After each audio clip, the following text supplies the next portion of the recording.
cross the bad line, so let's not waste time. Got to move and find what's on the other side. Bad line.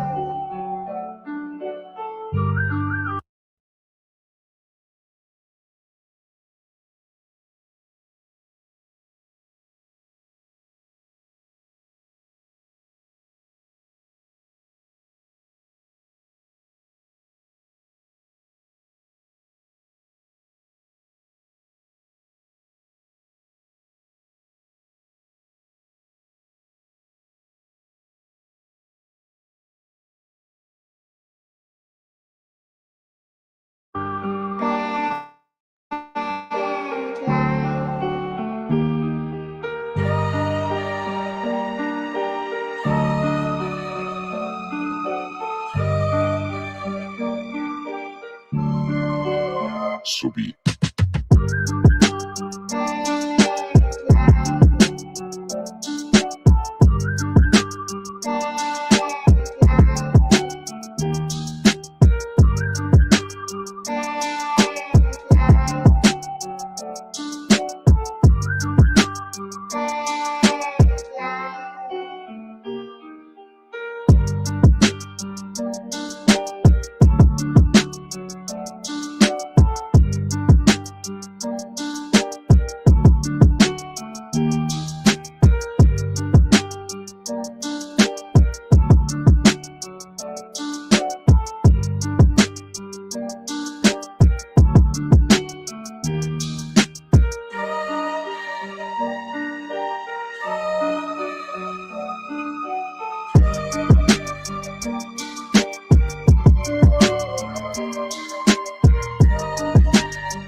I had a dream to be dripping off VVS diamonds. Now I'm flexing on Malcolm and I'm shining. 500K on the wrist, 60K in my mouth. I brush with Windex, gang. I'm trying to see what that thing looked like from the back. Quit playing with a player.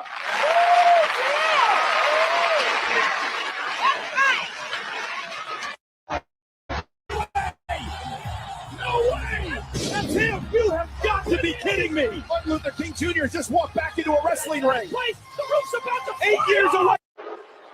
You want to know the truth? I ain't got no dreams no more. I am the dream. What did you say that? The crowd is turning on him. This is unbelievable. I has a dream that one day they're going to free all my homies out that jail cell on phony. I had a dream that we are not judged by the color of our skin, but by the clarity of our diamond. And shine! We made it, fam. You still need to pay for those. I have a dream that one day these will be free of charge. Today is that day. Wait. Yeah, the sky ain't here full of stars, but I keep the dream on my neck. You see it? Ice heavy, heart steady. Got the vision in the paper, both in hand. People thought freedom was free. Nah, we pay for it, we grind for it, we shine for it. Or you still have to pay for the slushy. My sister, I have a dream that one day this slushy will be free for all who thirst. Sir, hey, sir, this isn't about dreams. It's about paying for your slushy. Let us roll down this mountain of fear. Oh, he's flying! Clean! I have been to the mountain top and the landing is smooth. That's a 67! I have a dream that nothing beats a Jet2 holiday. And right now you can save 50 pounds per person. That's 200 pounds off for a family of 4. You make me sick. You think these people care about you? You are nothing without me. You want a dream? On Sunday you'll have one, because I'll be putting you to sleep. I have a dream that one day that ceiling device in my house would stop making those fucking beeping noises.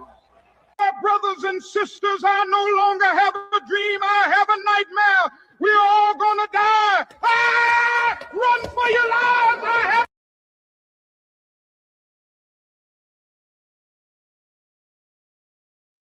Welcome to the show, ladies and gentlemen, boys and girls. I too have a dream. I have a dream that one day in America, fat, black, big mouth protesting bitches will go to jail for their crimes against God and man. Just new this morning, we've learned that there's been an arrest. This is over that protest at the church in St. Paul from last Sunday. Protesters disrupted the service at City's Church over Pastor David Easterwood's role as acting director of ICE field office in St. Paul. Attorney General Pam Bondi announced this morning that she directed agents to arrest Nakima Levy-Armstrong. Bondi says Levy-Armstrong allegedly played a key role in organizing what she called the attack on City's Church. Bondi said, quote, "We do not tolerate attacks on places of worship," and said there will be more updates. New details in the deadly ICE shooting in Minneapolis. Paul Morrow is here, and he's a Fox News contributor and a retired NYPD inspector. This thing feels like it is growing.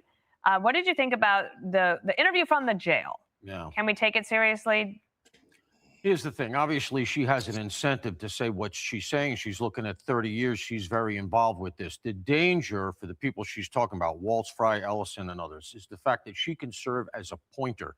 Whether we choose to believe her or not, it comes down to will a grand jury, or ultimately, if it goes to trial, a petit jury, a jury of her peers, 12 people, potentially believing her testimony relative to these other people. But when you have somebody like this that was on the inside, we always called it in intelligence a pointer.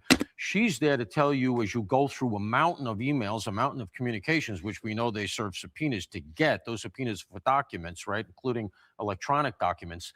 As you ferret through a mountain of stuff, if you have a quote-unquote pointer to say, no, forget about that, look over here, saves you a lot of time. It helps focus the investigation. And sure, they might have to cut a deal so that she has less time in order to testify and all of that. But that's how cases are made. Anybody who's ever seen a mafia movie knows that. It seems like a weak defense. I kept asking, they kept giving, and it's their fault, not mine. She's not getting out of that. By the way, 250 million stolen, allegedly. About 75 million has been recovered. So there's a lot of money out there that someone has illegally. Now, we got some breaking news, Paul. I want to get to that on a Fox News alert, because moments ago, remember that church incident on Sunday in Minneapolis? The AG Pam Bondi posted this, all right? I'm reading now.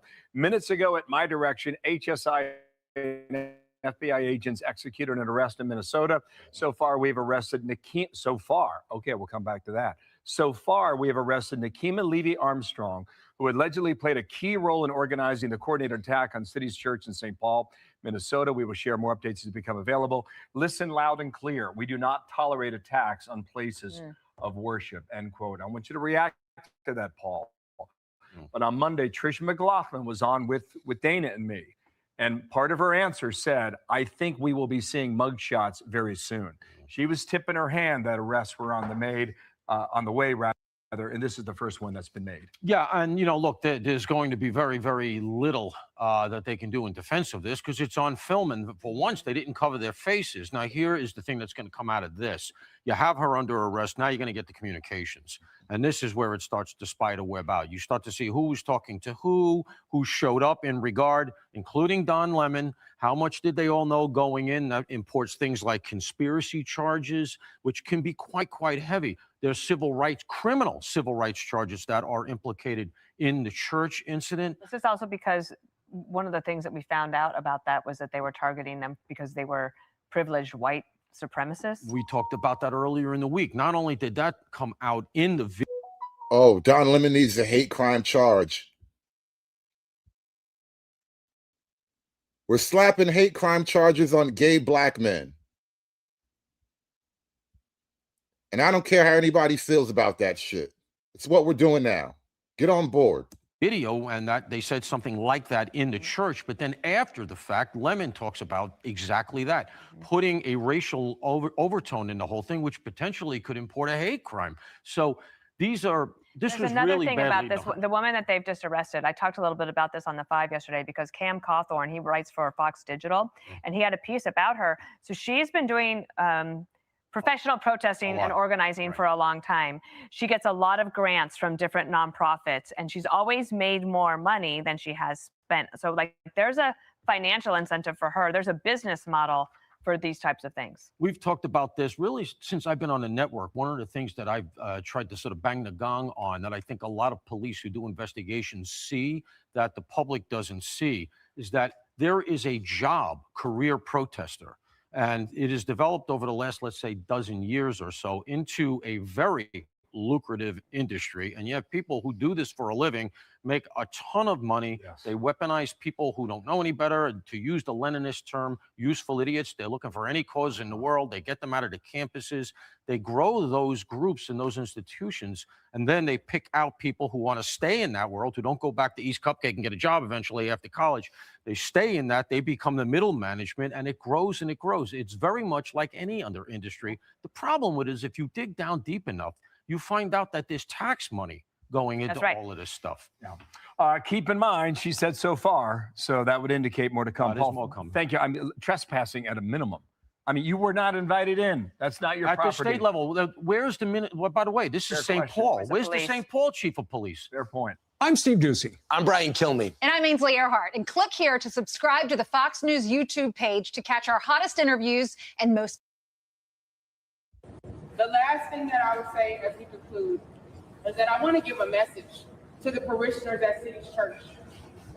Again, it appears from your conversations that you have with protesters that not all of you were aware that David Easterwood was serving as a pastor or is serving as a pastor and is also the director for the ICE field office located at the Whipple building in St. Paul. The last thing that I would say as we conclude. So this is the woman in question here, and she actually went to CNN to do a full-length interview here. For people's homes without a warrant. That is a reversal. We wish to enter attorney. I don't have much. Reversal to longstanding practice. And it comes as the DOJ has vowed to charge anti-ICE protesters who rushed into that church in St. Paul, Minnesota. DHS Secretary Kristi Noem last night saying arrests would be coming in the next several hours. Now, the protest on Sunday interrupted the service with chants like this. ICE out! ICE out! ICE out! ICE out! Protesters have defended the protest, saying that the pastor at the church is a local official serving with ICE. Now, DHS has not confirmed or denied that. Trump's DOJ, though, has called this a crime and said that it was desecrating a house of worship. So out front now is one of the organizers of that protest, Nakima Levy-Armstrong. She's also an attorney and the former president of the Minneapolis NAACP. So, Nakima, I appreciate your time tonight. This incident has obviously now captured national attention. It's front and center for the Justice Department. Has anyone from DOJ contacted you about potential charges? No, they have not. They have talked a lot in the media about it, but we have not received any information regarding potential charges. And I do want to correct something that was said in the beginning. We did not rush into that church. We actually went and sat down and participated in the service. And after the pastor prayed, that is when I stood up and asked him a question in response to his prayer. And then he responded to me. I don't know if that's what the video shows. The video looks like a good old-fashioned church bum rushing. They bum rushed the church, y'all. And then I proceeded to ask him about Pastor David Easterwood and how is it possible for him to serve as both the pastor and the director of ICE for Minnesota. And instead of responding to me, as soon as I said the name David Easterwood, the pastor says, shame, shame. And that is when I led us and chant justice for Renee Good and hands up, don't shoot. So I want to clarify that. We didn't rush in. We didn't bust in. We were a part of the service until I got up and posed that question to the pastor. All right. And obviously, I'm not going to dispute your saying what happened. I'm merely describing how CNN is describing it. I obviously wasn't in the room. But that moment that you're talking about, and obviously the way you lay it out could dramatically affect things. But the moment you talk about justice for Renee Good, I'll play that because we do have audio of that here first. Here it is. Renee Good. Renee Good. Renee Good. So when that happened, okay, obviously City's Church, where you held the protest, they say this was shameful. They say invading a church service to disrupt the worship of Jesus or any other act of worship is protected by neither the Christian scriptures nor the laws of this nation. And I want to note, Nakima, I understand you are an ordained reverend yourself. So No. I know that you're saying you went in and were peacefully in the church. What does that even mean anymore? She's a reverend of what? I bet you she gives very, very impassioned sermons at her gay church. I bet you she goes to a gay church. It's a church for hoes and lesbians.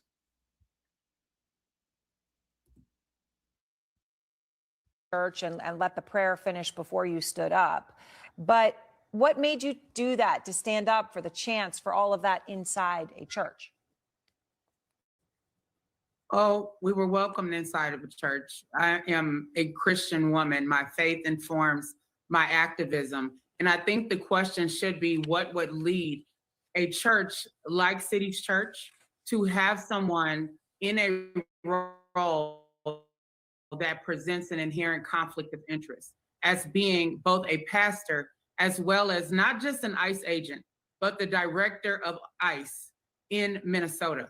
Now, if you have been watching the media reports, you already know that over 3,000 ICE agents have descended upon the Twin Cities. So if we want to talk about busting into somewhere and descending upon a place, then we need to be talking about what ICE has done. And that they have been extremely brutal towards residents of the Twin Cities and across the state of Minnesota. They have been allowed to use brute force. They have been allowed to bust into people's homes and bring high-powered military weapons.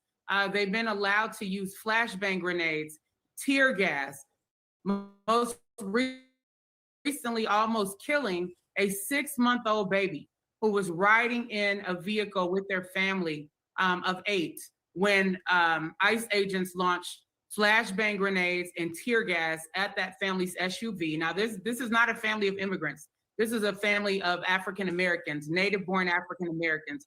and their baby. You know what? We're going to talk about that family in a minute, too. You know that's a lie, right?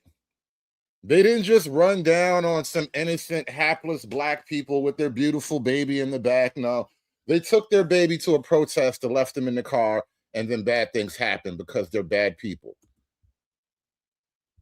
Consciousness when that tear gas came into the vehicle, and the mom had to perform CPR while talking to someone through 911. And then their other two children, they had to rush to the emergency room because they have asthma and could not breathe as well. So if we want to talk about busting into somewhere, that is what we need to be talking about, and keep the main thing the main thing. Personally, I will not be gaslit by the Trump administration. They are trying to turn a peaceful, nonviolent demonstration into a crime. You have seen, Aaron, how they have weaponized the power of the Department of Justice against Donald Trump's political enemies. How is it that they can investigate our governor, our mayor, James Comey, and so many others, but they won't investigate Jonathan Ross, the ICE agent who brutally killed Renee Good, a wife and mother, on January 7th of 2026? That's the question that America should be asking. So anyone more concerned about us going and having a peaceful disruption of a church service, then the reason that they were there, it needs to check their heart, and they need to check their theology. Nekima, thank you very much. I appreciate your time. Thank you, Aaron. I appreciate you having me on.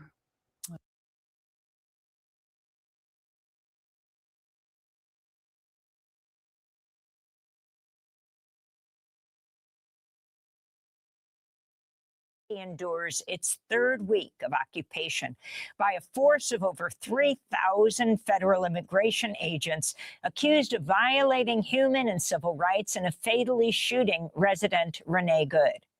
Border Patrol Commander Greg Bovino defended the agents' actions Tuesday as, quote, legal, ethical, and moral, unquote. As protests continue, calling for ICE out for good, a play on Renee Good's name, Vice President J.D. Vance will travel to Minneapolis Thursday. This comes as the Justice Department served grand jury subpoenas on several top Democratic officials, including Minnesota Governor Tim Walz, Minneapolis Mayor Jacob Frey, and Minnesota Attorney General Keith Ellison, accusing them of obstructing federal law enforcement activities in the state. Attorney General Ellison said in a statement Tuesday, quote, everything about this is highly irregular, especially the fact that this comes shortly after my office sued the Trump administration to challenge their illegal actions within Minnesota, he said. Also on Tuesday, Attorney General Pam Bondi said the Justice Department is investigating demonstrators who disrupted Sunday services at a church in St. Paul to protest one of the church's pastors, David Easterwood, who was reportedly a top ICE official in the Twin Cities.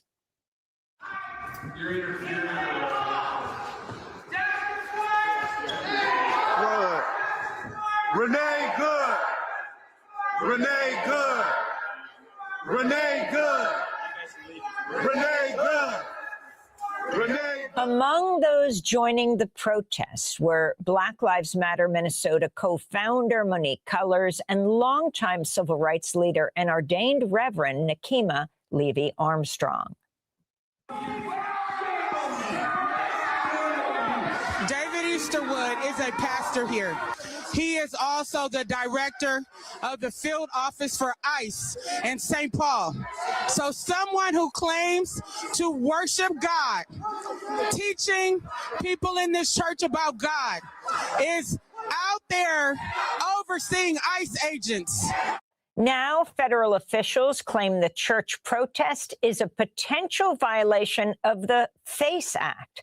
That's the Freedom of Access to Clinic Entrances Act, which is usually used to protect entrances to abortion clinics.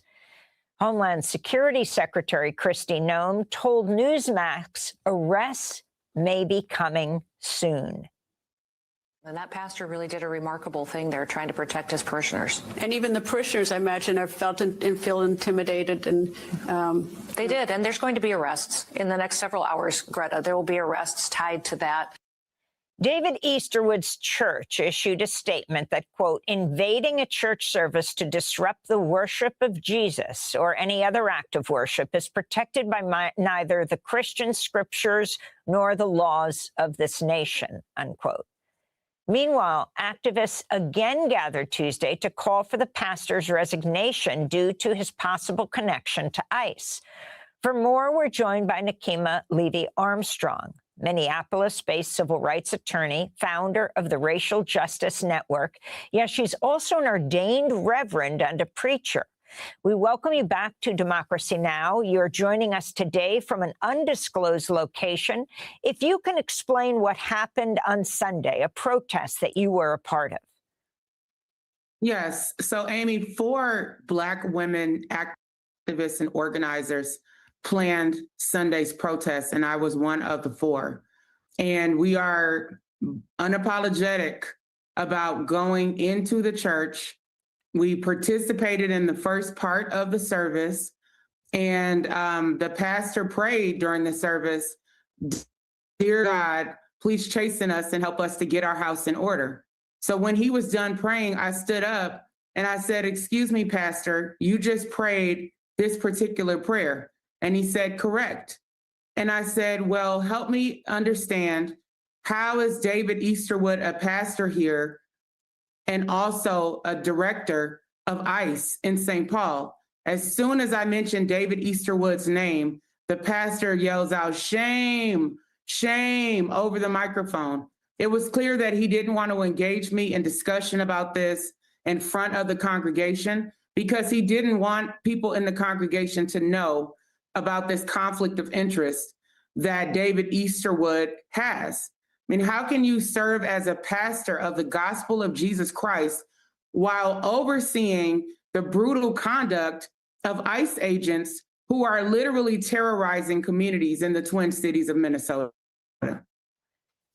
So can you respond now to Pam Bondi saying that the protesters, presumably including you, will be arrested? She said this yesterday, but she said it would be within hours. And talk about more about your decision to go into the church. I can't speak to Pam Bondi and the federal government's decision to investigate those of us who were involved in the protest. There were probably around 24 or so people. I can't speak to their decision-making because these are the same individuals who have firmly decided that they will not investigate ICE agent Jonathan Ross for the killing of Renee Good. I mean, if that's not hypocrisy, I'm not sure what is. How do you investigate and threaten to arrest nonviolent, peaceful protesters who are literally coming into a church to raise questions about this conflict of interest for this pastor? I mean, where is the separation of church and state? And if they're so concerned about what happens inside of churches, then why did Donald Trump roll back protections for churches when it comes to ICE? As a matter of fact, ICE agents can go into churches with the warrant and they can take people out and detain them. There have been cases of ICE agents waiting in parking lots to apprehend people as they are going in or coming out of church services. So clearly the Trump administration could care less about the sanctity of a church. You got to go where the illegals are, man. Not only are they going into churches, they're going into your home just because. No, I'm joking, but look, the government, a federal judge just said you can't actually go in their houses. If they have a deportation order, you don't need another warrant on top of that. Very closely what is happening here in Minneapolis from your vantage point. And we just got this new information overnight. The Associated Press was the first to report that ICE is changing its policy, and it is now allowing its agents to forcibly enter homes without a warrant And I just want to be clear, based solely on a more narrow administrative warrant to arrest someone on a final order of removal. Do you think this sharp turn from ICE's policy and from normal policing tactics is a violation of the Constitution's Fourth Amendment? It is a blatant, craven violation of the Fourth Amendment, a bedrock protection for people in the privacy of their homes. Americans should be terrified that this secret ICE policy authorizes agents to break down doors and ransack through their homes, arresting or detaining people without a judicial warrant. There's a critical difference between that administrative warrant, which is signed by an ICE officer or a deportation official, and a judicial warrant where a judge and a court have to find that there is a cause, probable cause, to enter someone's home.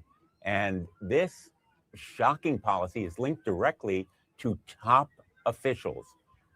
Being an illegal immigrant is probable cause.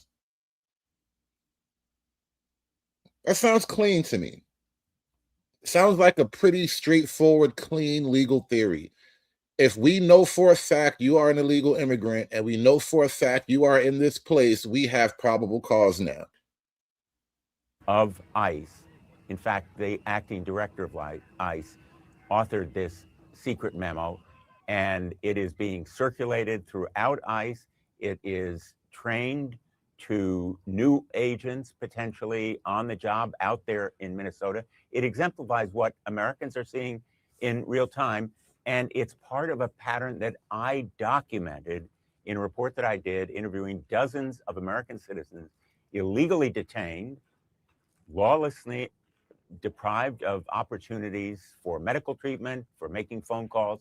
And that's why the whistleblower came to us with this memorandum as part of our investigation on the permanent subcommittee on investigation, which is going to continue. We're going to demand accountability for this lawless violation of the Fourth Amendment.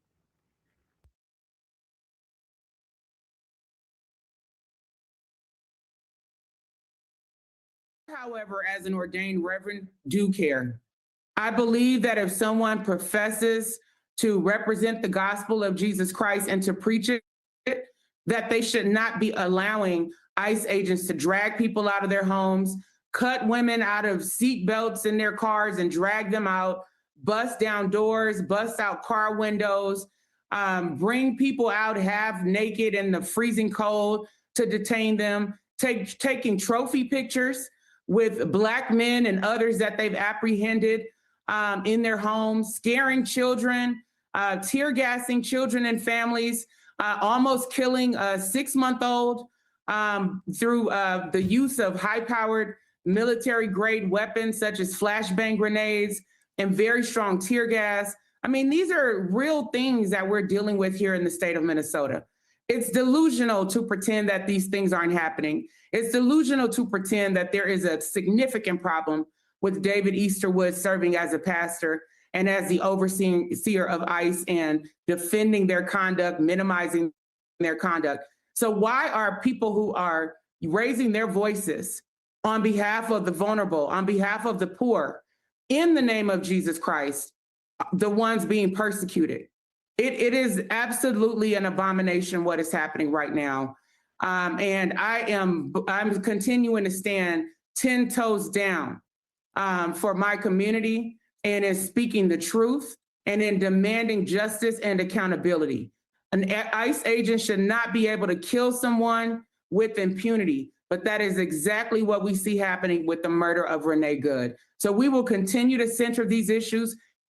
We will not be gaslit by the federal government continuing to weaponize their investigative powers against those with whom they disagree.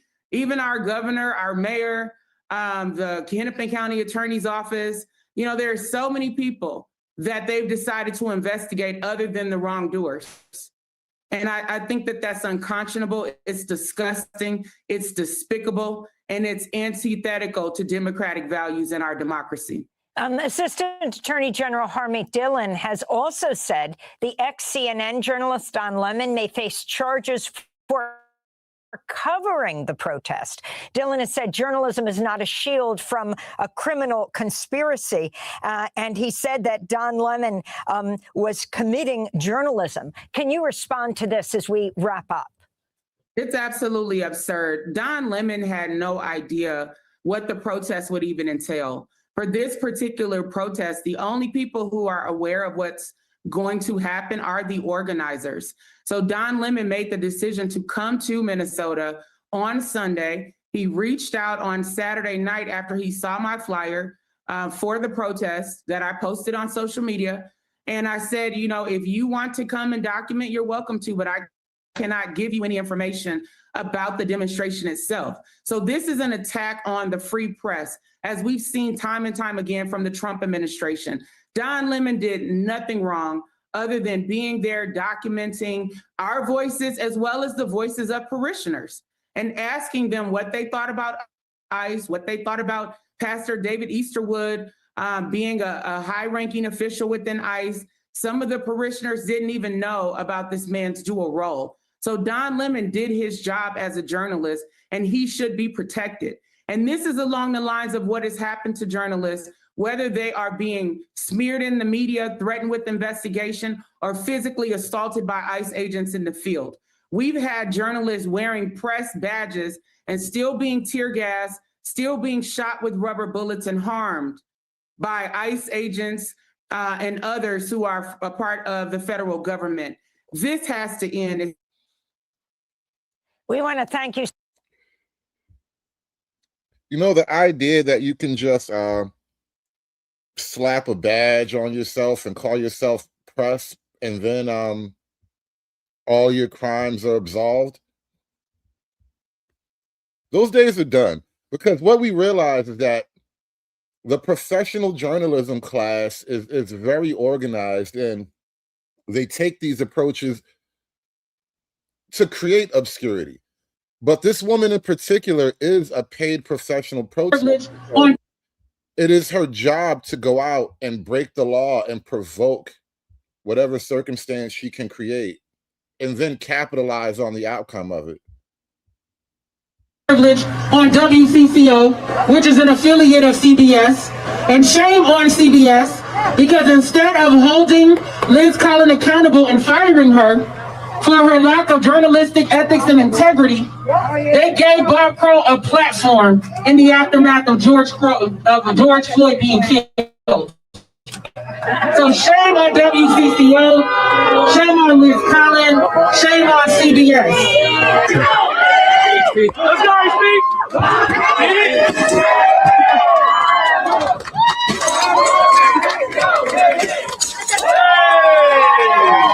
And y'all defending this shit. Listen when I tell y'all, the KKK ain't never left the state of Minnesota. As a matter of fact, we in Cleveland right now. They are running out coward ass here and not acknowledge what's going on with their barbecue and their beer, and they shake their head, and you know, and we can come to your house too next. We can slide on over and come to your house too. It ain't no thing, you know. Hello everybody, welcome. We're here in Hugo, Minnesota. Bob Crow's house right around here. Bob Crow's the president of Minneapolis Police Federation, the police union, and protesters are out here against Bob Crow and his wife Liz Collin, who's an anchor for WCCO. This has been happening. Yeah. And that's Bob Crow's house right there. Privilege and white supremacy to stand up for justice. They burned down for $20 goddamn dollars. You think we gonna fuck about burning Hugo now? Now y'all running y'all coward ass back in the garage and changing shirts. Blue lives don't mean shit to black people. We're taking over this shit. We're here. We're lit. We're taking over this shit. No cop, no KKK, no racist USA. Now, again, this is 2020. It was a lot easier to get black people out in the streets, you know. The cause was ready-made for black emotional support. When you think about our movement here in the Twin Cities, it's been going on consistently since at least 2014, after Mike Brown was killed in Ferguson. That's when we started marching, protesting, demonstrating, running for office, to try to change things and to prevent the killing of George Floyd. When you think about our movement here in the Twin Cities, it's been going on. And so obviously we're in the phase of this next movement where we need to rally the Black troops, and they just haven't done a good enough job of rallying the Black troops. So now we have our first Black martyr, effectively, right? She has been arrested for the Somalis. Not even the first. Technically, there's a woman in Congress who's facing charges for like assaulting on an ICE officer right now. So they're putting Black, what do you call it again? I said the word and I lost it again. But they need a martyr. That's what it is. They need martyrs for the Black cause. Without Black martyrs, the stuff just doesn't, it's not going to hit right. They've just arrested Nakima Armstrong for our protest on Sunday. You know, my lawyers tell me they have no fucking case. This use of the FACE Act and the KKK Act is complete bullshit. But let's be honest, they don't fucking care. They don't believe in the rule of law. They're fascists. They're now going after fucking the Clintons for the Epstein files. What the fuck? God damn it, people. When will you stop fucking acting like everything's normal and going about your fucking days? Get in the fucking streets now. It's time to shut this country down. We are at fascism. The republic has fucking fallen. Please, Americans, please stand up for something. Do not be the same as those in 1930s Germany, because right now that's exactly what you're all fucking doing. Please wake the fuck up.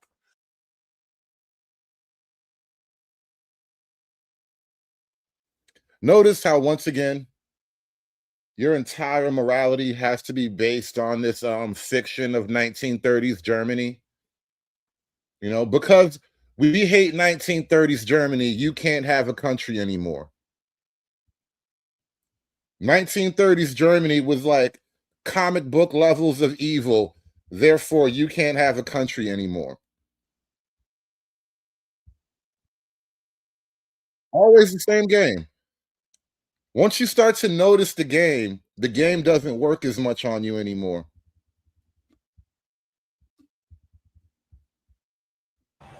You think of Just a harmless Christian here that wants to praise the Lord with my son, and now I got to go home. I'm sorry that you guys are so angry. I'm just chronicling. I'm not with the group. Oh, what do I have to say? Can you understand why they're angry? I don't understand any of this because I'm a simple man. I'm a simple man who loves the Lord and is a good father. This is what we look forward to, is coming, being with our family and praising Jesus. And that's not something that we have to run away from. So this is kind of a bad day for us. But, we're going to heaven. So that's the best news we got. Do you understand that some of these folks feel voiceless? I don't understand because right now I'm so upset right now. I don't really have I'm thirsty and I can't think very clearly. So what I want to do is just say, we love you. My son and I love you guys. And that's I'm a journalist. They're activists. The simplest thing we can say is that we love you guys. What do you mean, you guys? Well, whoever's here in this house. Okay. We don't distinguish between Christian and non-Christian. We love everyone. We want everyone to come to heaven. Yeah. That's the main thing. We want folks to go to heaven. And if we need to talk about these things, then this isn't the time for that, really. But don't you think until we go to heaven, or if you believe in that there should be some sort of peace here on earth, and that people should have agency, and we shouldn't be beating people up off the street, and we should be abiding by the Constitution? I don't know if Don and his husband are going to get into heaven. It's going to be like the most awkward club scene ever. It's like, bro, you and your husband just ain't on the list, man. That's just a little bit loaded for me right now. What you're doing. Why so? Well, I don't want to interview right now. I don't want to interview. I just want to tell you guys I love you. I don't need to interview right now because I want to be with my son. It's Sunday. It's time for rest and for renewal. I would like to answer your question. I just can't right now. Okay. Thank you. I appreciate it.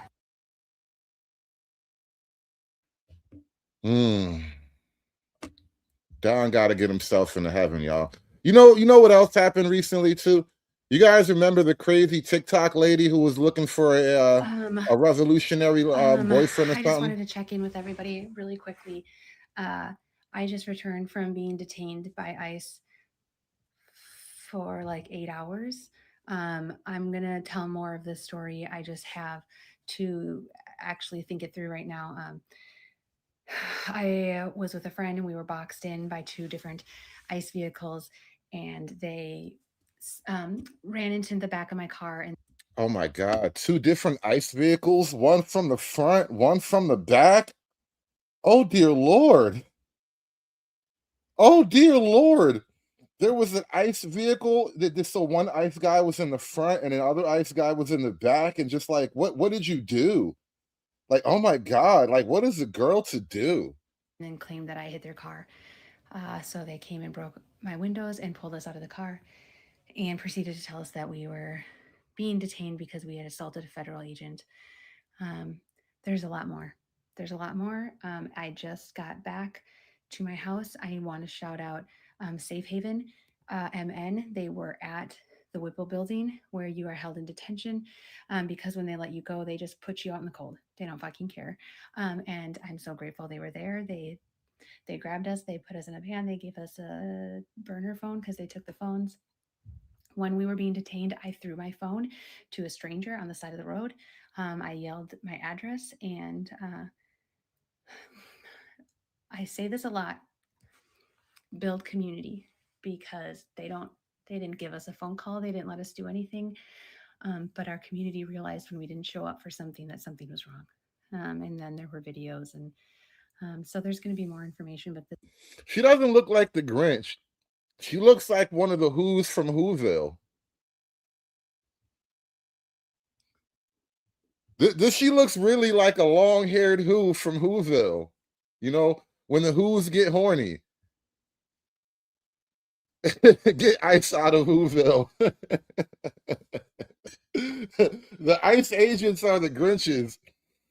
That's really what it is. The ICE agents are the Grinches, and she's just a long-haired, hot, horny Who in Whoville. Not really hot, but you know, just roll with the story for a minute. You know, she's a long-haired, horny Who from Whoville, and those mean Grinches, they tried to DP her in the snow.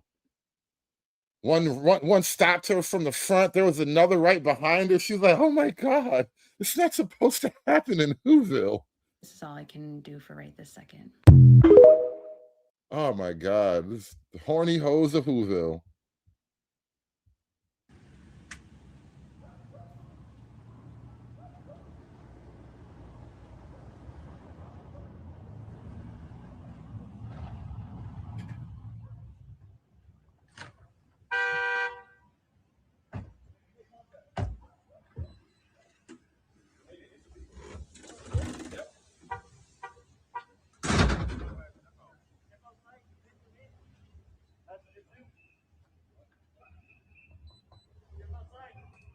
Why are you trying to pull them out? What did they do? They hit your vehicle? You came up and you got right behind them. They didn't hit you on purpose.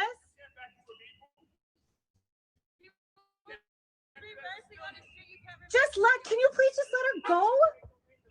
You guys are interrogating her. Let her go. Let her go. Let her go. Just get out. This is not worth your time. You have bigger fish to fry. Just go. Get out. Go. Leave her alone.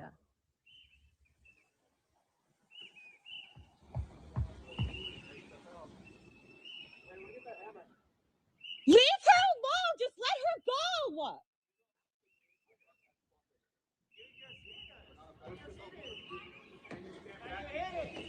We are on the corner of 41st and 21st. This SUV filled with ICE pulled up. As she was trying to move, they hit the back of her car.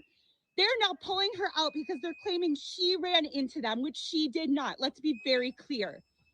There is nothing wrong with their vehicle.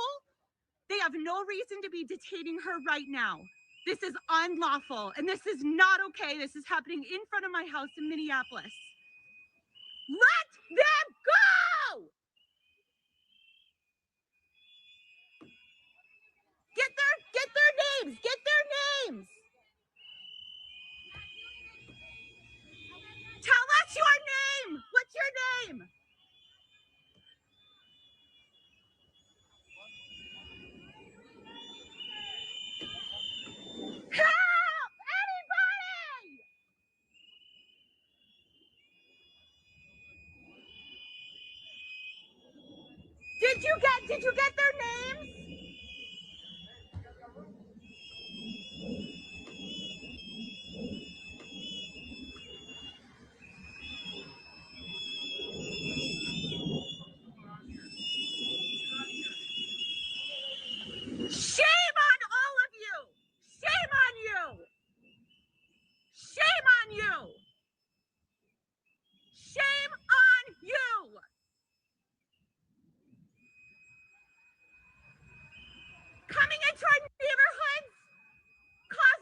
You fucking Nazi bastards!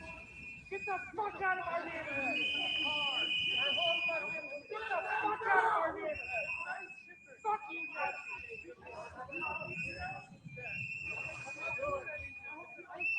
They literally were not doing anything. Pulled them out of their vehicle. We don't get footage of the back of her car too. Look at that. They claim that she hit their vehicle. There is nothing wrong with the back of the cars. Nothing wrong with the cars. Pulled her out of the cars claiming they hit her. That this woman hit them. This is bullshit. You fucking pieces of shit. Fuck you guys. Sally turned you down for prom. You should be so ashamed of yourself.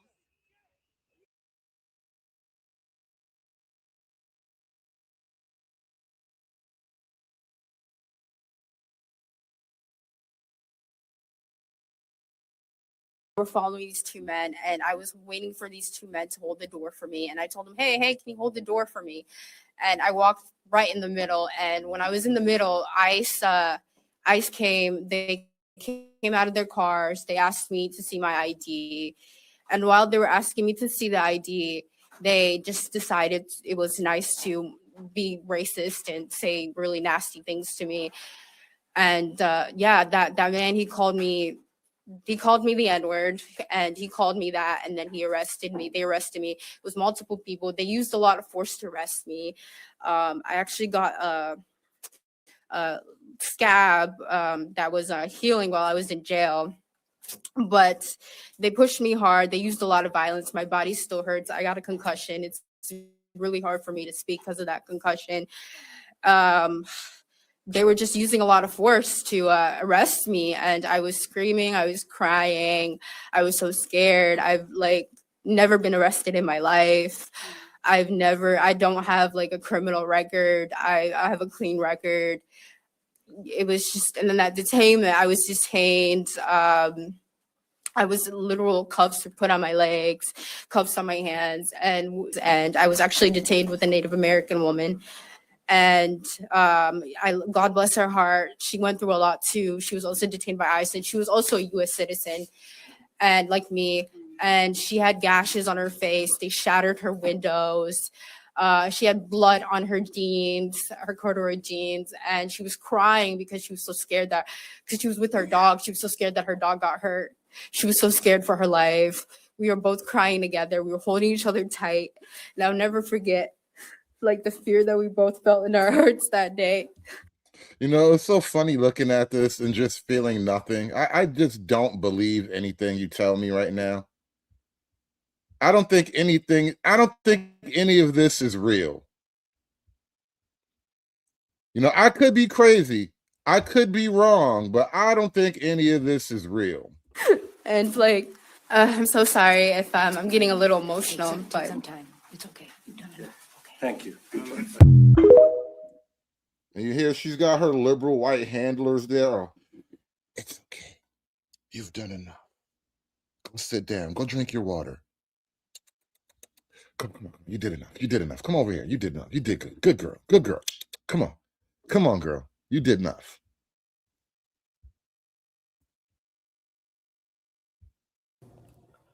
My name is Bashir Hussein. I am a 20-year-old U.S. citizen from Minneapolis, Minnesota. On December 10th, 2025, during my lunch break, I was violently arrested by federal immigration agents. I repeatedly told the agents that I am a U.S. citizen and I had my ID and passport. Instead, the agents ignored my pleas and forced me to the ground and placed me in a headlock. The injuries and trauma from that day have stayed with me. Since that incident, I have experienced symptoms of PTSD. All right. I call bullshit. Spaces. I call bullshit. Hold up. You want me to believe somebody put that in a headlock? I got to see the agent first, bro. Nobody just randomly puts you in a headlock. That's a lot of work. Minneapolis, Minnesota. That's a lot of work. You got this palm tree afro thing going on up there so you can obscure the true circumference of your dome, but I just don't believe you got randomly put in a headlock, bro. On December 10th, 2025, during my lunch break, I was violently arrested by federal immigration agents. I repeatedly told the agents that I'm a U.S. citizen and I had my ID and passport. Instead, the agents ignored my pleas and forced me to the ground and placed me in a headlock. The injuries and trauma from that day have stayed with me. Since that incident, I have experienced symptoms of PTSD, intense anxiety in public spaces, panic when I hear whistles, sirens, and car horns, trouble sleeping, constant stress, and emotional exhaustion. I have also experienced ongoing physical pain and tension that started after my detention. I no longer feel safe in my community. My family has been affected by this as much as I have. They watch me come home drained and physically hurt. The fear that this could happen again has created constant stress and has changed our lives.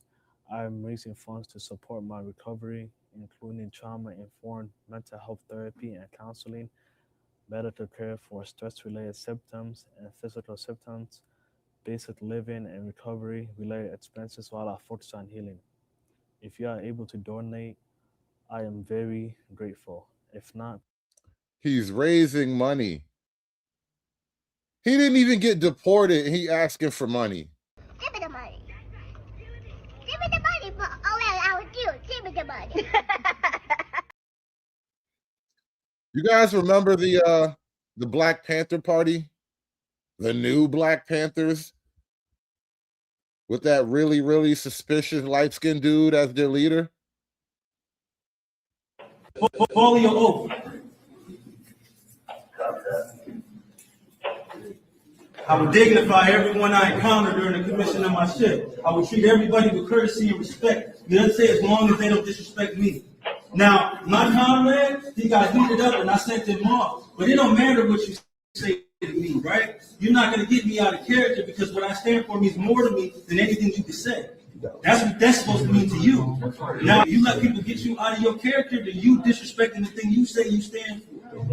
And the reality of the matter is the slave owners, the 13 colonies, all look like you, and all the slaves look like him. And that's the point that he was making. See what I'm saying? And that's the truth. It's irrefutable. And that badge, the origin of it is slave catcher patrol. And them, the origin of black people being slave catchers was master would come to the slave and he would say, look, if you help me reclaim my property, I won't touch your wife, I won't touch your daughter, you get a little shack at the end of the plantation. You help me catch my property. And the property you was helping catch was other black people. Because the slave owners thought you had instincts for helping them catch your own people. So that's what he's telling him. He's telling him that what he's wearing, the origin of what he's wearing, is the slavers hiring him to help catch other people like him. Now, it don't apply to you because you're not black. You're not a descendant of American slaves. But black people who were born, follow your oath. I will dignify everyone I encounter during the commission of my shift. I will treat everybody with courtesy and respect. You understand? As long as they don't disrespect me. Now, my comrade, he got heated up and I sent him off. But it don't matter what you say to me, right? You're not going to get me out of character because what I stand for means more to me than anything you can say. That's what that's supposed to mean to you. Now, you let people get you out. So he's rallying his troops right here. But I told you, not everybody's really feeling this new Black Panther guy. The streets are starting to do a background check, man. This goes out to all you space monkey, porch monkey ass motherfuckers sitting there trying to represent the Black Panthers. We are not doing that. Now, this lady here says she's Huey P. Newton's niece, right? A child of the revolution. The revolution is hard on children, by the way. Just, put that in the back of your mind. But this is a child of the revolution here. Huey P. Newton's niece, y'all. This goes out to all you space monkey, porch monkey ass motherfuckers sitting there trying to represent the Black Panthers. We are not doing that.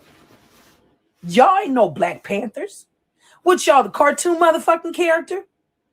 Y'all don't even know your fucking history.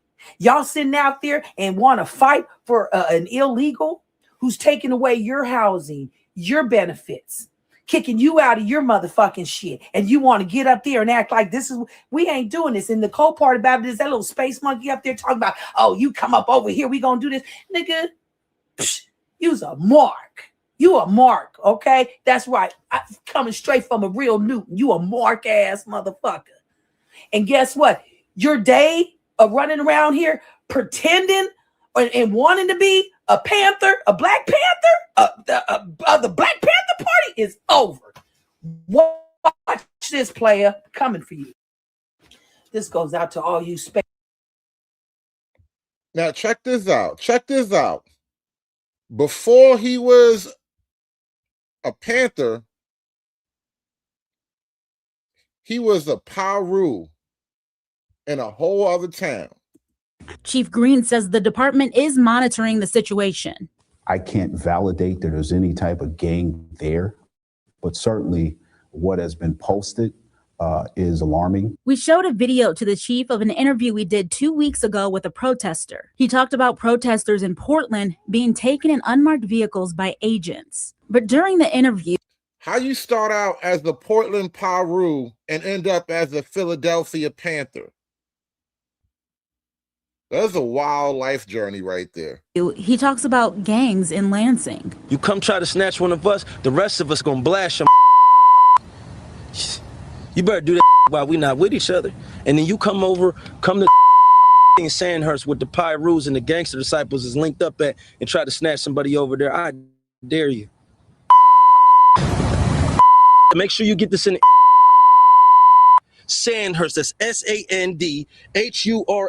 Come over there and try to take somebody. I dare you. I dare you. Your mama gonna be picking out caskets and flowers. Very concerning.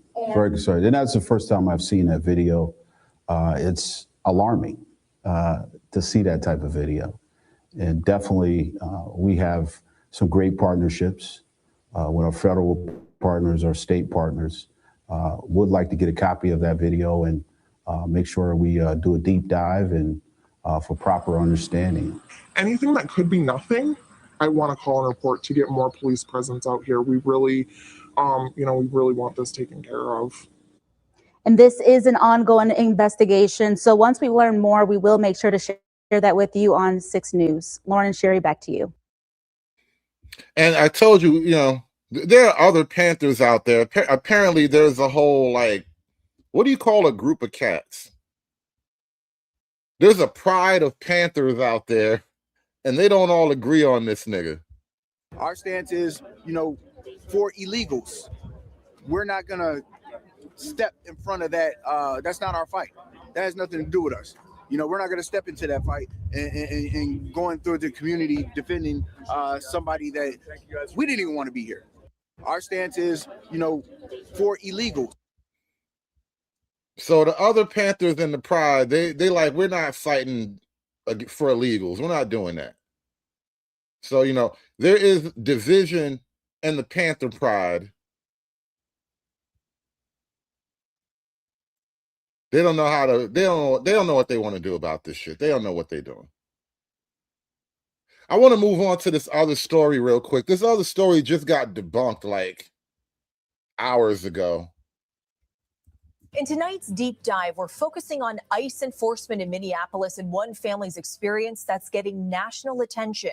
Sean and Destiny Jackson say they and their 6 kids were on their way home from their oldest son's basketball game last week when they got caught between federal agents and protesters.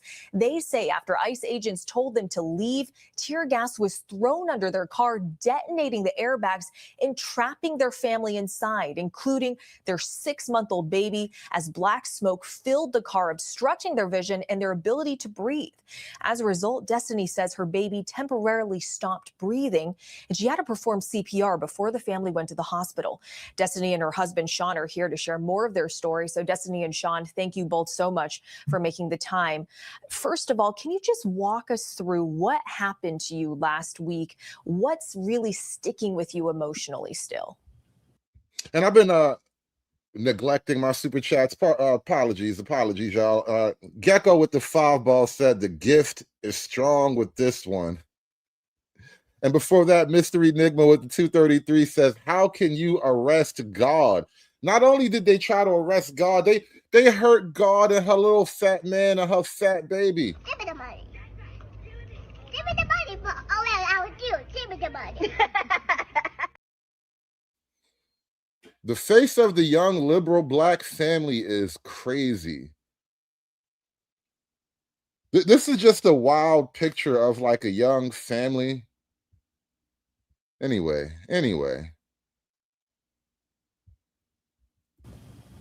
Well, as you guys know, have seen last week, we were on our way home from our son's basketball game.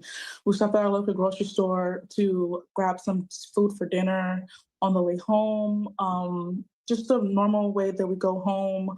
We were going up. What do you call a group of hyenas?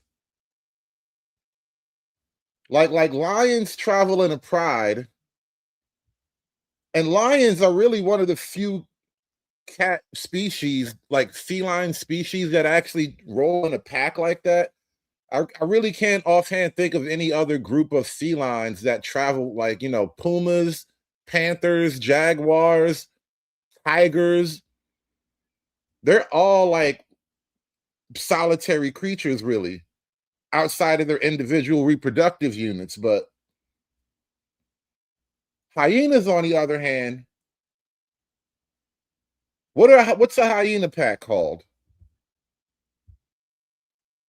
A cackle? Is it a cackle of hyenas? Is that a word? I like that. Up the hill, and when we got to the top of the hill, there was yellow tape everywhere, and basically like nowhere to drive. We bust a right and kind of had to pull over to let cars that were already coming up the street through. And in the process of that, we kind of just asked like what was going on. We thought maybe like in our side of the neighborhood, most of the time it's like stuff like that is like killing or homicide, you know. And so we were alerted that, you know, ICE was doing their little thing. They had shot somebody. Yo, not Cackle Rock, bro. Why you gotta disrespect the legends? No, these youngins don't even know the glory of Fraggle Rock, bro. Why you gotta disrespect the legend like that? Not Cackle Rock, bro. You killing me. I had seen my mom out there, and I didn't want her to be out there due to like her heart condition and stuff like that. And when it was time, when we were about to leave to go home, everything just took a turn for the worse. And you said your baby stopped breathing for a period of time earlier. I mean, that moment must still be with you. That moment is still with me. I mean, like the biggest moment that's with me, that is something, but it was just like, why is she doing all the talking? Like as a moment for family, like you know, we're showing face as a family to the world and all that. The media got questions for nigga type shit. Why is she doing all the talking for the family? Like, I'm not saying she got to sit there and be all, you know, silent and stoic, but this nigga too silent and too stoic. Like, bro, this your family. Is that your baby? Don't you have any words to say about your baby? being trapped in the car. Like when our airbags deployed, we got our car went into an anti-lock system and all of our doors locked. There was no, I can remember trying to kick windows, and I slowly began to like just feel for everybody's door, and I started unlocking doors. Once we were out of the car, I was screaming for, I told them I still have kids in the car. People were pulling me in the house. And I'm like, no, I have babies in the car. And my infant was the last one to enter in the house that we were pulled into. And he was like lifeless. Like, I mean, it was horrible. Have you and your family fully processed what exactly happened, and how are your kids doing? We have not fully processed. I mean, that nigga look like he's still processing now. That nigga head going beep boop boop beep beep boop poppy beep boop boop beep beep. That nigga don't even talk. That nigga just thinking beeps and shit. What the hell is going on over here? It's been nothing but sleepless nights, honestly. We're like, up every hour, 45 minutes to an hour, like checking cameras outside of the house, just with like just being scared, like scared that they might just come and retaliate and come to the house just because we are telling our story of what happened. My kids have so many questions about what happened. They're asking about like, are we gonna get a new car? He said he's traumatized. Oh, I can't imagine like this being my kid. And first of all, we're about to tear this whole story down anyway, so never mind all that. But I can't even imagine something like this happening to my kid, and I'm just quiet. I'm just stoic, like I'm in the corner just brewing and shit, just can't even make a word. And they're saying things like, well, we need an armored car, or we need a bulletproof car, and stuff like that. So yeah, it's sticking with them. And Sean, when you were trapped in the car and the ICE agents had surrounded the car, what were you thinking in that moment about what you could do? You gonna talk? I couldn't do anything. It's like, oh, he could talk. We seen what happened with Renee. Oh shit! He said, "I see what they did to that white girl." The first thing out this nigga mouth is they killed a white woman. Oh my God, the first thing out his mouth is they killed the white woman, so I was terrified. That shit had me afraid. If they gonna do that to a cute little white girl, what they gonna do to my big old black ass? Oh God, the first thing on his mind was they killing white women out here. These crackers is crazy. They is killing white girl. Don't white girl me. Please, Mr. Charlie, please. Whatever you do, Mr. Charlie, please don't white girl me. Now, I'll be a good nigga. I sees what you do to that white girl. That white girl, she was innocent, Mr. Charlie. I swear she was. Don't do me like you did that white woman's. I'll be good. I was gonna be good, man. Toby be good nigga for massa. Good nigga. Don't send Toby away. You were trapped in the car and the ICE agents had surrounded the car. What were you thinking in that moment about what you could do? I couldn't do anything. It's like, we seen what happened with Renee, and it's like, I wasn't gonna let that happen to me. So it's like, I couldn't do anything. We couldn't pull off at that moment. We didn't want to pull off because we didn't want that to happen, but we definitely weren't aware that what happened was going to happen. Were you going to get into a high-speed police chase with your baby, your children in the vehicle? Was that even on your mind? You're going to give the kids a pep talk like, all right, kids, remember the drill. Seatbelts on, hands inside the vehicle. Are your kids prepped for high-speed police chases? Is that something that was just already on the list of things you could possibly do? Just out of curiosity, niggas like y'all, I have to ask now. I don't know what these young black families really be doing anymore. And the Department of Homeland Security responded to our reporting about your incident, and DHS wrote in a social media post that has now been deleted that it is horrific to see radical agitators bring children to their violent riots. Please stop endangering your children. What's your reaction to that message? I'm pretty sure they deleted that because they know that we weren't there protesting. There was a narrative. I was there. We were trying to get home, and then my mom was there, and we seen her there, and we wanted her to get home. And in the process, people have seen videos in the process. You guys may see us out there, but you can see me standing by my mom. You could see my husband standing by my mom. We wanted her to go home, and you were out there. We've never protested. Nobody has ever known us to protest, so we weren't just bringing our kids to protest. We were just trying to go home. How have you explained what happened to your children? I don't even know how to explain what happened to us or my children. And it was horrific. And people, they say mean things, but at the end of the day, we know what happened, and nobody has had to live through or is living through what happened. And it's very that was a very traumatic event for us. And, and it's even more traumatizing for the things that people are saying all over social media and online and stuff.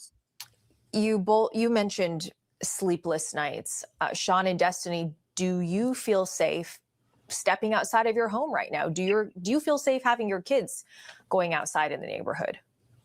No. We don't even feel safe sleeping in our own house. Could you ever imagine something like this happening in your own neighborhood in Minnesota? I mean, like, no. I mean, like, they hadn't even been, like, I guess we had not, like, we work, we live over north, we work over north, like, we haven't seen ICE agents this way. So to have seen that was, like, crazy. And then to have lived that was even crazier. Like, now it's just like, oh, it's real. Like, this is really happening. And now it has happened to us. And it's just like, no, I don't feel safe. Nobody's safe. And you were, to your point, you were coming home from your son's game. You were not involved in these protests in any way. What is your message to anybody in Minnesota who might find themselves in a similar situation? Just to, like, I don't know, like. They were still having football games during all this stuff. They canceled school, but they were still having football games. That's curious. Have an exit plan, try to get around it. I mean, like, I stopped just for a couple of minutes just to do a good deed, and it's just like, it didn't end well for me. So I'm just like, just be aware of your surroundings and watch their body language. Destiny. You stopped for a few minutes to do what good deed? A good deed, and it's just for a couple of minutes just to get around it. I mean, like, I stopped just for a couple of minutes just to do a good deed, and it's just like, it didn't end well for me. So I'm just like, just be aware of your surroundings and watch their body language. Destiny and Sean Jackson, thank you both for coming on our show and sharing your story. Shout out to Little Thank you Rock for having us. Shout out to Little Rock with the 5 ball for the Jim Eagle College Fund. This makes Jim Crow look like Jim Eagle.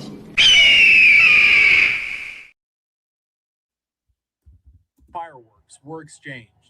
We were leaving South Minneapolis from our son's basketball game at Anderson Middle School. As the night unfolded. Whoa. Whoa. Whoa. Did she say a basketball game or a football game?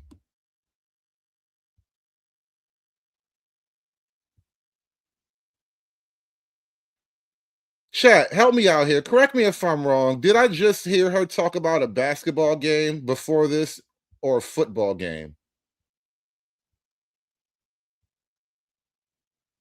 Which one was it?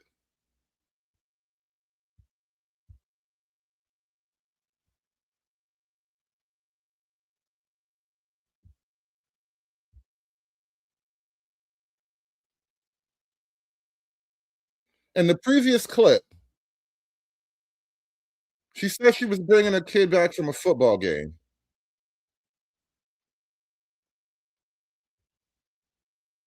Like, I mean, it was horrible. Wrote in a social media post that has now been deleted that it is horrific to see radical agitators bring children to their violent riots. Please stop endangering your children. What's your reaction to that message? I'm pretty sure they deleted that because they know that we weren't there protesting. There was a narrative. I was there. We were trying to get home, and then my mom was there, and we seen her there, and we wanted her to get home. And in the process, I mean, people have seen videos in the process. You guys may see us out there, but you can see me. How can you just like drive by? You just drove by randomly and you spotted your mom? That in and of itself is like odd. You just drove by randomly through a protest and it's like, oh, there's my mom. Let's get out. Standing by my mom. You could see my husband standing by my mom. We wanted her to go home, and we've never protested. Nobody has ever known us to protest, so we weren't just bringing our kids to protest. We were just trying to go home.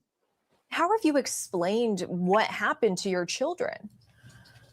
I mean, like, I don't even know how to explain what happened to us or my children. And like, it was horrific. And like, people, they say mean things, but at the end of the day, like, we know what happened, and nobody has had to live through or is living through what happened. And it's very, like, that was a very traumatic event for us. And, and it's even more traumatizing for the things that people are saying all over social media and online and stuff. You mentioned sleepless nights. Sean and Destiny, do you feel safe stepping outside of your home right now? Do you feel safe having your kids going outside in the neighborhood? No, no. We don't even feel safe sleeping in our own house. Could you ever imagine something like this happening in your own neighborhood in Minnesota? I mean, like, no. I mean, like, they hadn't even been, like, I guess we had not, like, we work, we live over north, we work over north, like, we haven't seen ICE agents this way. So to have seen that was, like, crazy. And then to have lived that was even crazier. Like, now it's just like, oh, it's real. Like, this is really happening. And now it has happened to us. And it's just like, no. Oh, yeah, maybe I got to start it from the beginning because I'm trying to find a spot where it says where they were coming from.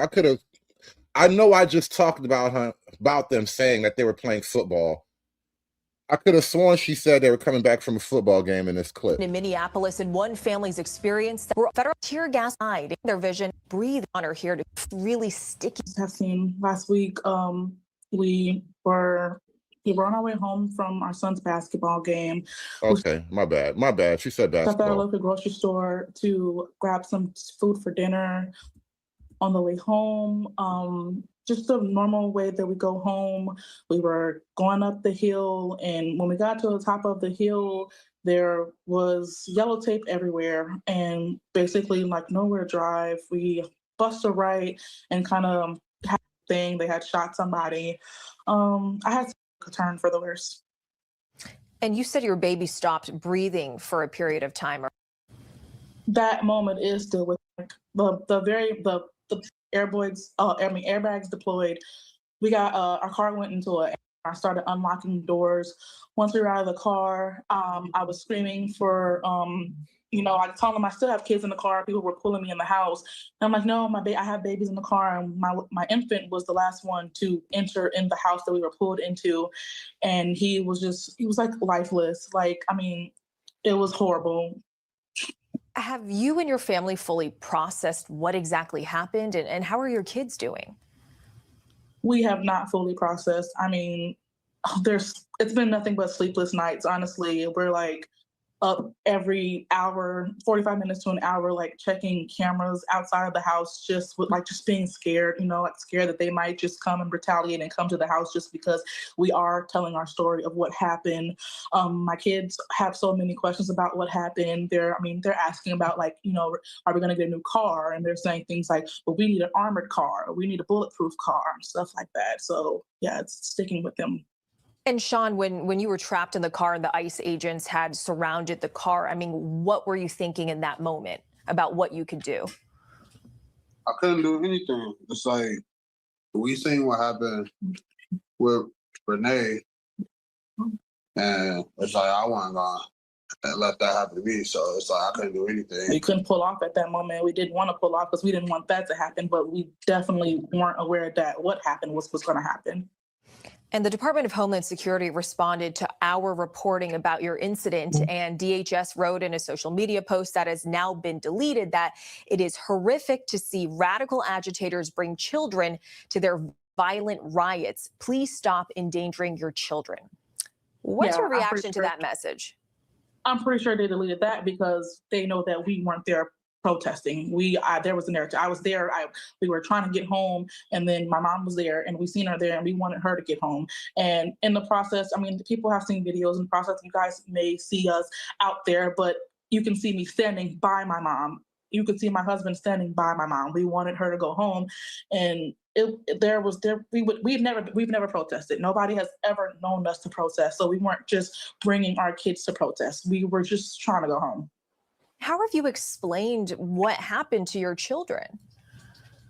I don't even know how to explain what happened to us or my children. And it was horrific. And people, they say mean things, but at the end of the day, we know what happened, and nobody has had to live through or is living through what happened. And it's very that was a very traumatic event for us. And, and it's even more traumatizing for the things that people are saying all over social media and online and stuff.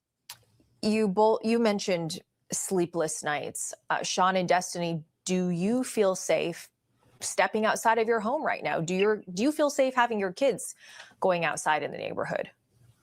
No, no. We don't even feel safe sleeping in our own house. Could you ever imagine something like this happening in your own neighborhood in Minnesota? I mean, like, no.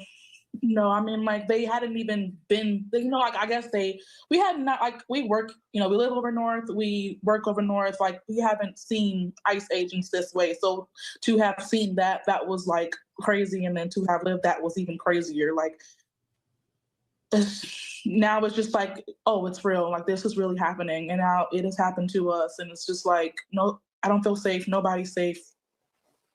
And you were, to your point, you were coming home from your son's game. You were not involved in these protests in any way. What is your message to anybody in Minnesota who might find themselves in a similar situation? Just to, like, I don't know, like, have an exit plan, try to get around it. I mean, like, I stopped just for a couple of minutes just to do a good deed, and it's just like, it didn't involve for me. So I'm just like, just be aware of your surroundings and watch their body language. Destiny and Sean Jackson, thank you both for coming on our show and sharing. Fireworks. Okay, I was wrong. I got that part We're wrong. leaving South Minneapolis from our son's basketball game at Anderson Middle School. As the night unfolded, we started to see, lights and stuff. One North Minneapolis family trying to make their way home. Like, even trying to leave, I couldn't go backwards, forward. It was like I was stuck. Destiny and Sean Jackson, along with their 6 kids, had just left the nearby grocery store after the game when they turned onto Lindale. Sean says they tried to take a side street after they saw the crowds. There's nothing we can do if it's blocked off. Sean and Destiny say they were stuck between crowds of protesters and law enforcement. When law enforcement tried to disperse the crowd, all we heard was boom, and every airbag deployed. They say a flashbang went off near their car as tear gas enveloped them. And I was screaming to my oldest son, Sean. I'm like, get out. Like, I can't, Mom, and I can't breathe. Destiny says bystanders pulled her into a home to check on her as she screamed that her 6-month-old child was still in the car. He was just like lifeless, like he had like foam like around his mouth, and he had tears coming out his eyes. I was giving him mouth to mouth, and I remember stopping and I said, I will give you all my breath till you get yours back, because nobody wants to see their kids like that. The family was taken to the hospital, all now okay. Like, my kids' stuff is still in the car. My son's school stuff. A family on their way home, caught in chaos.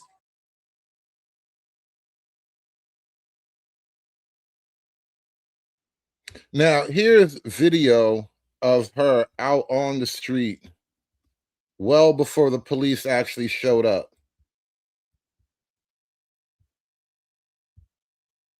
She was just out there hanging out and about in the protest. So she was just there chilling.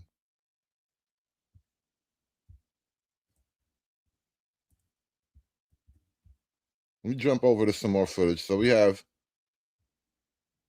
a still shot of her and her husband hanging out.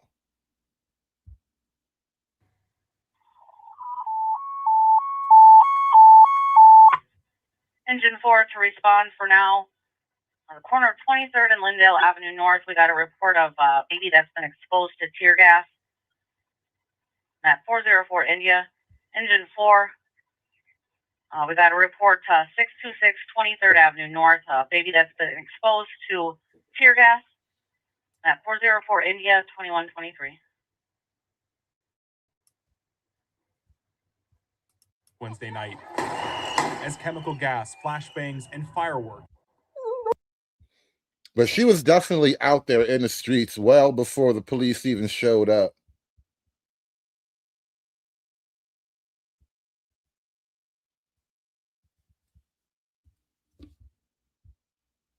It was the same footage again. So that's her right there. I guess one of those chicks is her mom. I don't know. But yeah, so, and this whole thing, right? If you and your mom are right here in the middle of the street and your husband is in there with you somewhere, where are the children? Where are your kids? If you came out here and you're in the middle of this big crowd, where are your kids at right now?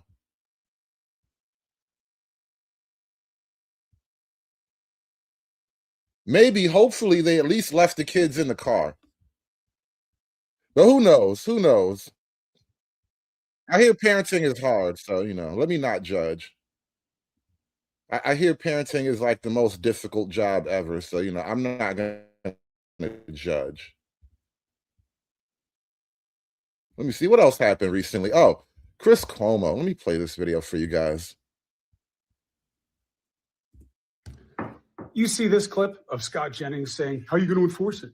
How are you going to enforce me not saying the word illegals anymore? How are you going to do that? Say illegals anymore because ICE is directly targeting legal citizens of this country. And How are you going to enforce your edict on me, just out of curiosity? Listen, I understand. But just listen to his point about illegal.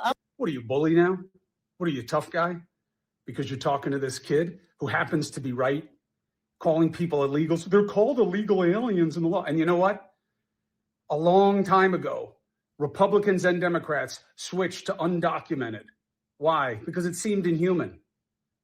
That's why. They changed the vernacular, and you know it. But that's not the point. The point is, how are you going to do it? What are you going to do?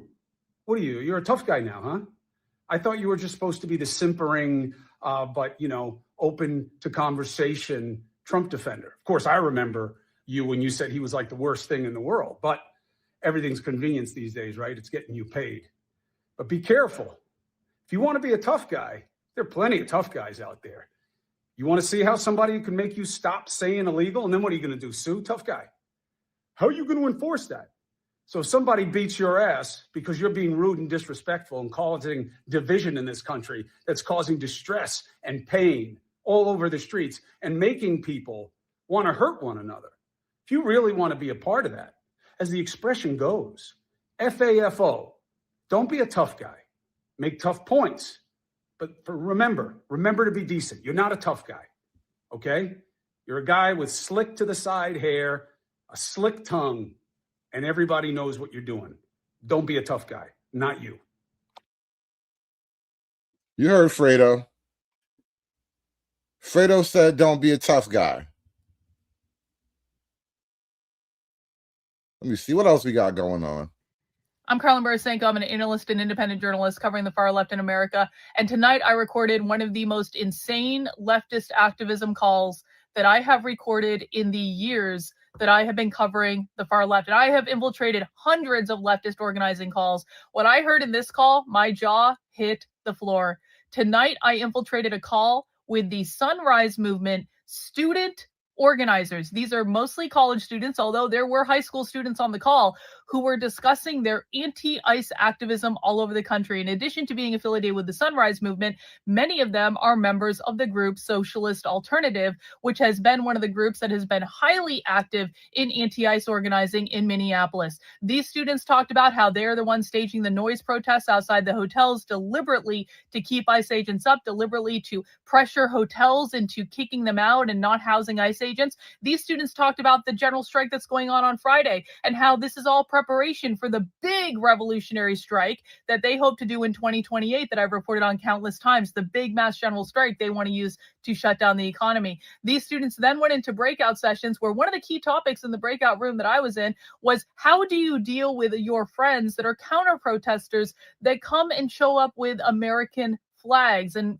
hint, spoiler alert, the answer was, if anyone shows up to an American flag, or excuse me, if anyone shows up to our protest with an American flag, we are going to kick them out or make fun of them or humiliate them, make them feel unwelcome at the protest. So that is something I have on video as well. I mean, these students are highly indoctrinated activists, and I think it's going to be shocking for a lot of people to see this coming out of the mouths of people who could be the children of many people who consider themselves to be anti-communist. So I will be dropping the clips from this training starting tomorrow. There are a ton of clips that I need to make, and I just want to give you guys a little preview of what's coming, because all of this is building up to the big mass strike on Friday that is not only going to be in Minneapolis, although I do think it is going to be huge there. I think this is going to be a very large nationwide day of action, and I don't think many people on the right are prepared for how big it is and how organized these people are. And one of the things we keep hearing from them over and over and over again is they think they're winning,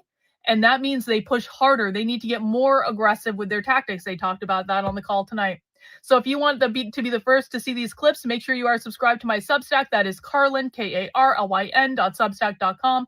Make sure you're following me on Twitter or X at Dr. Carlyn B, DrKarlyn, the letter B. And make sure you subscribe to my YouTube and Rumble channels. I will be doing ongoing coverage of all of the anti-ICE protests in Minnesota. And, you know, this party is just getting started. So, you know,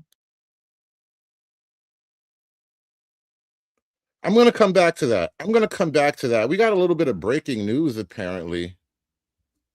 They are trying to arrest Don Lemon, and federal judges, well, a federal judge refused to sign off on the warrant.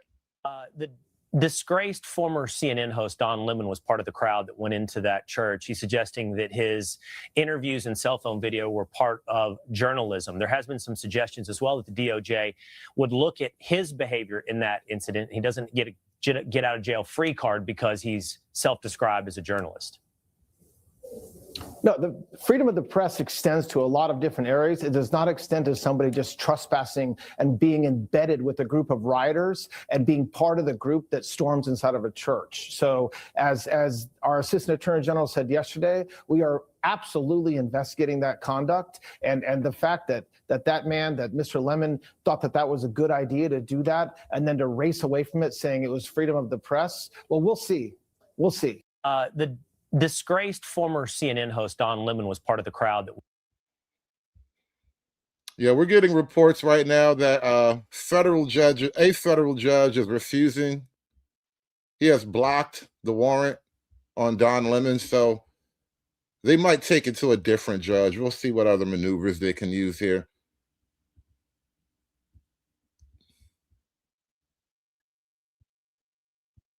Like I said, I'm Sophia. My usually they pronouns. I'm a member of Socialist Alternative in Seattle, and I go to the University of Washington here. We're so happy to have everybody here and see everybody's faces from all over the country who are ready to organize on their campuses. I'm Earl. I use he, they pronouns. I go to Bard College in New York State. Expansion of ICE, endless foreign interventions, like Earl was saying, into Greenland, Venezuela, Iran, the rising cost of living. These all stem from a system that prioritizes profit and power over human well-being. As wealth concentrates at the top, billionaires benefit, but everyday people pay the price. We are dedicated to overthrowing capitalism and authoritarianism completely, not just like eking out a slightly more humane existence for ourselves under these systems and replacing it with a system that meets the needs of everyday people. Socialism is when workers and students own all that they create, and we democratically run the economy, our universities, and our communities, making decisions for the needs of the many, not the profits of the few. What can we do to fight back? We certainly can't rely on Democrats. Under Biden, the Democrats did not abolish ICE. They increased its budget and carried out the most deportations ever under a president. Still more at this point in Biden's term than Trump currently has. In Minneapolis, Jacob Frey, the mayor, made headlines for telling ICE to get the fuck out, but he's also blamed protesters. What? But he's also blamed protesters, Mayor Frey, for being violent and provoking ICE agents after the shooting of Venezuelan immigrant Julio Cesar Sosa Celis. Tim Walz has been trying to appease Trump by calling off the protests and engaging in weak respectability politics, but that hasn't stopped the Justice Department from investigating both him and Jacob Frey. He doesn't want Trump inserting his control into Minnesota, and so Tim Walz is trying to appease and patronize the protesters, threatening to do Trump's dirty work and saying, hey, I'll call the National Guard. You don't have to do it. I'll keep my citizens in line. Thank you very much. And so he'll do it again like he did in 2020. Governor Walz is the same guy who called the National Guard on Justice for George Floyd protesters. It's not a question of whether Trump will try to send ICE or border control or Homeland Security into every American city, but when. And we have to be prepared. Until we make it impossible for ICE to operate in our cities, until we shut things down and go on the offensive, they will continue to kick their way into our schools, hospitals, and communities. That's why we need to rise up and build working people's power. We need to be organized. We need to fight alongside working class people and students. We deserve a new political system that represents the needs of the people and allows us to take power for ourselves. Right now, unions of workers in the United States have called for mass strikes in May Day 2028 to put pressure on billionaires and fascists. But before then, we need to build as much power as possible. And breaking news again. Apparently, William Kelly, the bearded white guy who was the big mouth guy invading the church. lattes, doing absolutely nothing for your Latino and Somali brothers and sisters. That guy has been arrested as well, getting multiple reports, and Kash Patel, FBI director, has confirmed William Kelly is now in custody. I repeat, William Kelly is now in custody. I'll let you know when I get more news on that. Recruit as many people as possible. January 23rd represents an opportunity to show solidarity with Minneapolis and St. Paul and the Minnesota struggle, while showing us who is really organized and how many more people we need to win. The general strike in 2028 will not happen out of thin air or just because we say so.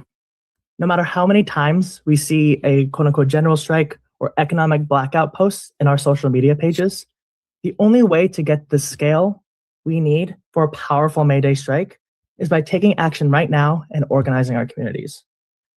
The road to May Day has already begun. Organizers in the Twin Cities have been leading the charge in building real people power. They're sparking momentum across the nation because of their courage in organizing.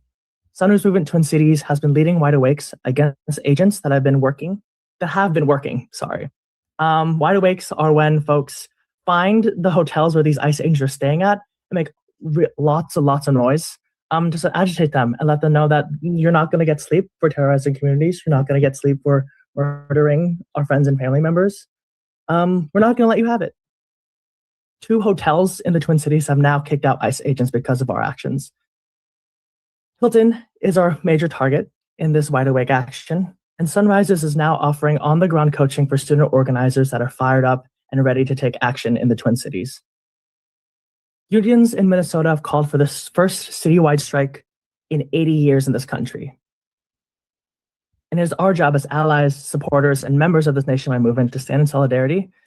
This is actually a test of their momentum right now. This is a test of their power. Can they pull off a big strike? They're calling for a strike in Minnesota and Minneapolis, I guess, right now, but we'll see how far they go. And follow their example. This Friday, we are asking students to organize walkouts across the country. These actions will help us jumpstart our movement to fight capitalism. When students go first, their courage breaks the fever of fear. Throughout history, students have been the key sector to turn the tide against authoritarianism across the world. When we, students, act first, the rest of civil society then follows. Students can bring the courage, the moral clarity, and action that inspires the other older generations to follow. The last time an entire U.S. city went on strike for a day was in 1946 in Oakland, but that's about to change. It's really, really exciting. The 23rd will be the largest escalation in anti-Trump struggle since he's been elected. Our members, both in Socialist Alternative and in Sunrise, have been playing a big role in building this on the ground. It's massive because it will be the first time that the working class will strike against Trump. And only the united power of the working class can truly stop Trump, ICE, and the capitalist system responsible for terrorizing our communities. We, students and teachers, and our students and workers, need to take power for ourselves, not rely on politicians to exercise their power on behalf of us. When workers go on strike, not a dime of profit is made for the billionaire class. Schools shut down, buses don't run, and nothing gets made or sold. 17 Fortune 500 companies have their headquarters in the Twin Cities. So when workers there go on strike, those billionaires will be forced to listen to us. In order to win our demands, we need to be organized across the country. When we mobilize the united power of students in the working class, we keep our movement safe from co-optation and repression. The best way we, as students and workers, can build for this is to go back and organize walkouts, rallies, and strikes on the 23rd at all of our campuses. This struggle should be organized and fought with working class and student solidarity. We need a new working class party that can politically direct the organic energy bubbling over the surface right now. A workers' party would not just run candidates, but crucially is active and on the side of the protests and is democratically accountable to its working class and student membership. For instance, they would only take the average wage of their constituents, and they'd be subject to immediate recall. We need to bring in workers and students to call for ICE off of our campuses and out of our cities and shut down business as usual, because that's the only thing that Trump, the billionaires, millionaire university presidents, the boards they are beholden to, and corporate politicians listen to. I'm Zeke. I go to the University of Washington in Seattle, and I'm a member of Socialist Alternative. And something that we've been thinking a lot about, because we're planning to have a walkout on Friday, is how do we get demands that really reach people? Because, this is a scary time. Last kind of late winter, spring, Socialist Alternative worked together with the teachers in Milwaukee, because there was a teacher there, Alondra Garcia, who was suspended just because of spreading information to her students who were at risk from ICE. And so we were able to fight that with a rally and a petition. And so I think that really thinking about like what are going to be the demands that that students care about and draw them into struggle, and how can we expand this struggle to the workers on our campuses, because I think So they want to expand the struggle. These young kids, they plan on going on strike tomorrow, actually, Friday. We'll see how that all works out for them. But more people are being arrested right now for the assault on the Minneapolis church. And I want to actually just show you one quick perp walk. We do have one perp walk. Let me play one perp walk video for you guys before we get up out of here. You deserve to see the perp walk. This is a third member of, I guess, the organization. What is this woman's name here? Chantel Louisa Allen has officially been charged with conspiracy to deprive rights due to her role in the St. Paul Church riots. The ringleader, Nakima Levy Armstrong, was also arrested this morning. And here we are with the perp walk. Lockup's in there. We'll bring her in. She'll stand off to the side. I know this only because I just did it once.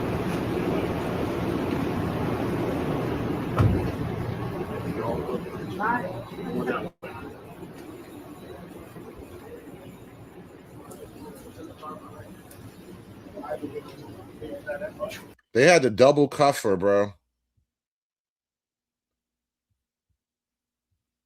Those are double cuffs. That's when you're a big ass nigga.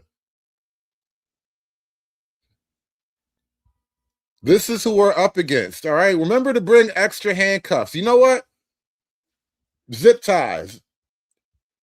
Gonna have to bring a lot of zip ties.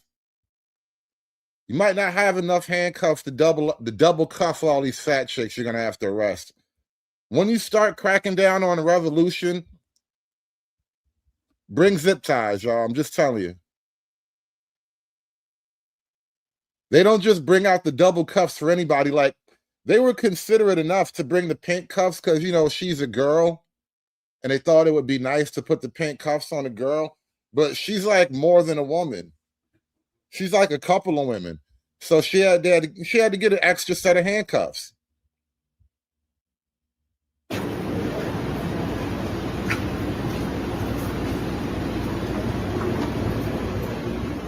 Lockup's in there. We'll bring her in. She'll stand off to the side. I know this only because I just did it once.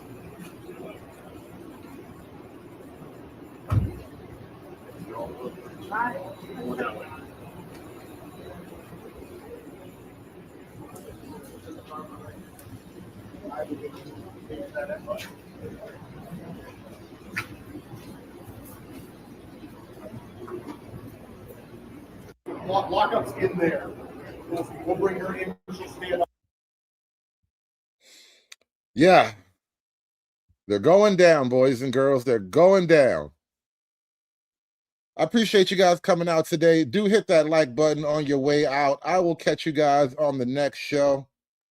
I got the places to go, people to see. I will be back with another one. Have a good day, y'all. And I want to understand white rage, and I'm white.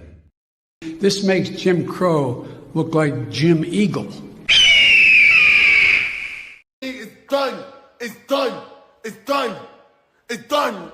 It's done.